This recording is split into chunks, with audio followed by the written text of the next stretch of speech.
I am Aniefiok Ekpouom, writer and author. This is my book, Where We Come From. I'm going to read an extract for you.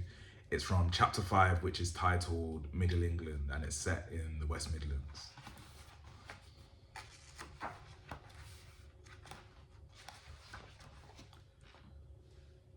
Chapter 5, Middle England. When his granddad passed in 2001, Ryan was 18 and a fuck up. He was selling weed, he was debt collecting, he was fighting. He was a good-hearted boy, lost to a time and a place that demanded a stone-faced camouflage from its young.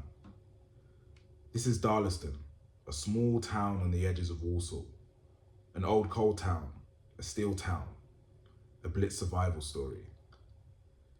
In the decades to come, he would scratch the place from memory, an era best buried, the sufferings in a shallow grave.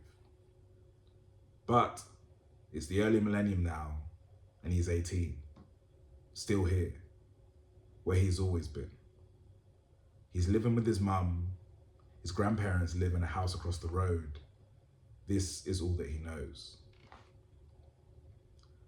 Darlaston is Black country, the region in the far north of the West Midlands, loosely defined in the 1800s, when black smoke from the many ironworks stained the horizon with an eternal fog.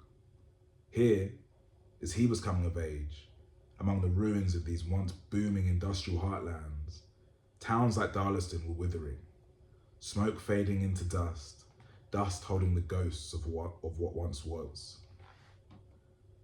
His generation were birthed in the ashes. They inherited a home where the population was falling, where unemployment was high, where expectations were low, and, as Ryan says, almost nobody escapes. A home where the education system was flawed, where you left school to work, as he says, at the packing plant down the road, to work in retail, to work in a bar, to work in the big Asda. Or, if you're him, you sell weed. You work at Burger King for a year, you work at the packing place for a few weeks, filling and moving boxes, then quit. You sell some ecstasy pills, you sell coke for a month, you spend your savings on a music studio and jelly babies in an era when UK garage was the sound of the time and something darker was readying to take its place. You live your days as your town and your generation has determined. You have done so for years now already. In that period, music was salvation. Music had never left him. Music was there when he was 14 and dreaming of sound, of someday owning a successful record label, walking the road paved by the likes of Eazy-E and Master P. Music was there when he started out as a producer, saving his coins and notes to build his own studio.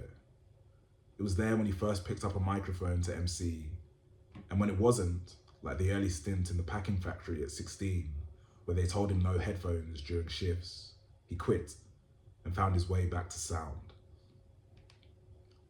Music was there in dark days when his granddad and his brothers passed and the family withered. In that period, the raps he recorded were angry, pained vibrations echoing out into a lonely world, relieving the tension in his chest. Music was his rock, a constant glimmer in a fading night, the lighthouse beam at dead dawn. It saved him and an entire generation growing up in dark times.